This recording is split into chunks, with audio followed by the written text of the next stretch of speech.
엽기적인 열차로 가자 시리즈 한국어판 번안 제6회 일본 국유 철도편 6 국철이 반년 늦게 말한 만우절.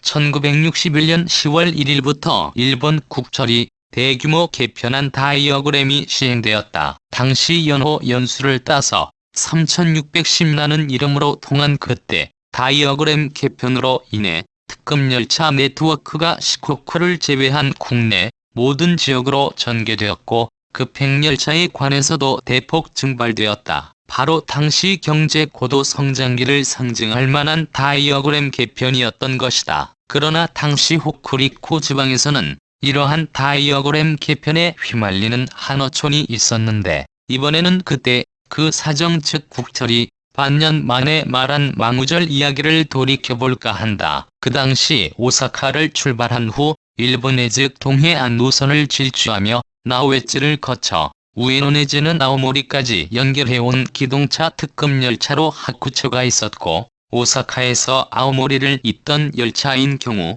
주간에 운행되는 특급열차로는 일본에서 그주행 거리로 으뜸 가는 열차였다. 그런데 위에 다이어그램 개편 직후 가나자와 철도관리국이 발표한 일반여객 대상 시간표에 따르면 니이가타현 노역에서도 하루에 한 번만 상행열차가 점거할 것으로 기재되어 있었는데 그 사실을 알게 된 연선, 노초 주민들은 크게 기뻐하여 어찌할 줄 몰랐다. 당시 준급행열차조차 지나가버리는 한어촌의 철도역에 특급열차가 점거하겠다 해온 고리 축하 분위기로 뚫끓었다. 그리고 개편 다이어그램이 시행되던 10월 1일 당일 기재된 시각 노역에 도착한 상행 하쿠초 특급열차를 맞이하느라 기다리던 연선 주민들은 플랫폼에서 축하회를 열었다.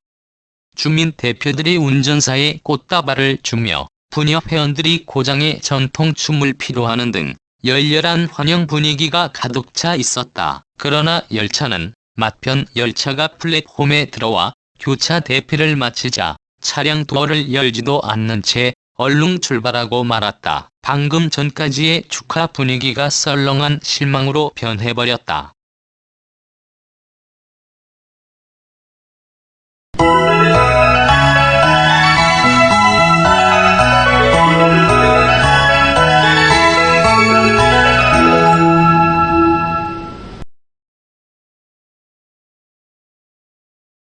그들은 뭐가 어떻게 되었는지 플랫폼에서 멍하게 서야만 했었다. 한편 같은 시각에 당해 열차 안에서는 일부러 도쿄 발로 우행 표를 들고 있던 여객 2명이 막 내려는 판에 차장을 통해서 도착역에서는 내리지 못함을 알게 되었는데 하는 수 없이 다음 역인 나우에츠에서 내리는 수밖에 없었다. 거기서 내려야만 했던 이들 두 여객은 당연하게도 내릴 역이 다가와야 내리지 못한 사실을 설명한 국철 당국에 대해 거세게 항의했다고 한다. 이와 같이 완행열차만 점거하는 작은 어촌의 철도역을 뜻밖의 특급열차 점거라는 소란의 도가니로 만든 그때 사건이었는데 모든 일이 왜 이렇게 꼬이기만 했을까? 차근차근 그 이유를 풀어보기로 하자.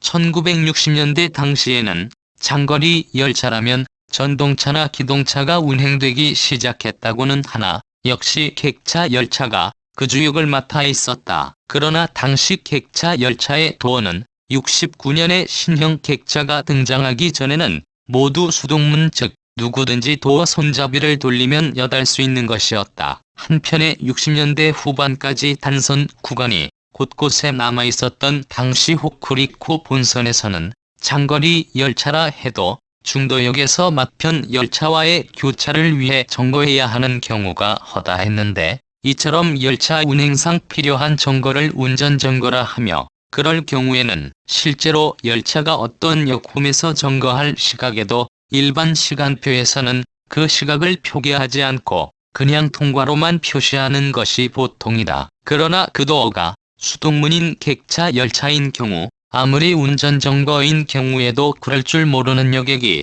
함부로 홈으로 나와 내릴 수가 있었기 때문에 당시 객차 열차 운행에 있어서는 보통 우등열차가 점거하지 않는 것으로 되어 있는 작은 역에서도 실제로 여객이 타고 내렸을 경우에는 승차권 발권이나 요금 청산 등 대응을 하게 되어 있었다. 이번 이야기에서 문제가 된 열차인 특급 하쿠초는 당시로서는 화려한 기동차 특급 열차였고 객차 도어는 모두 자동문이었기 때문에 국철 당국에서는 거기 노역에서 여객의 승강에 수반되는 대응을 안 할 방침이었으나 그럴 줄 몰랐던 가나자와 철도관리국에서는 예전까지 객차 열차와 같은 식으로 운전 점검만 할 예정이었던 노역에 관해서 일반 여객을 위한 시간표 원고에서도 보통 점거 시각으로 표기하고만 것이었다. 이러한 사연으로 인해 작은 어촌에 있던 노역과 일본에서 가장 장거리를 달리는 특급 열차를 본의 아니게 유명하게 만든 사건이 벌어진 것이었다.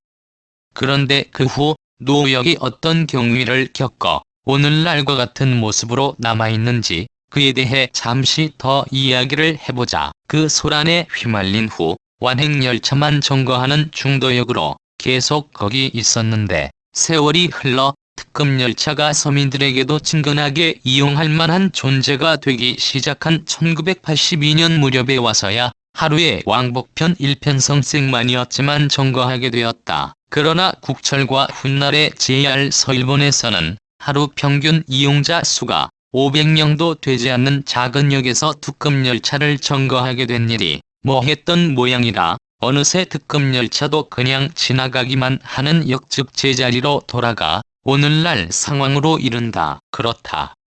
그 꿈과도 같은 특급 열차 점거의 환상에 젖었던 노역은 이제 그런 일이 언제 있었나 싶을 정도로 조용한 고을의 한 구석에 자리 잡고 있다.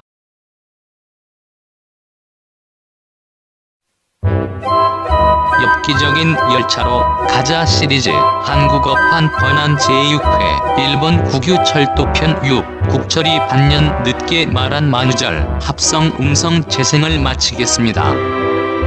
일본의 철도 사정을 갖가지 시각으로 보고 동영상으로 전해 올린 이 엽기적인 열차로 가자 시리즈는 아마 한국 분들에게도 철도 동호인이라면 어느 정도라도 감이 갈 만한 내용인 줄로 압니다. 언젠가는 그 귀여운 동그리 차량들을 가지고 두 나라 철도 매니악들이 서로 웃음으로 만날 수 있는 날이 오기를 고대하기 따름입니다.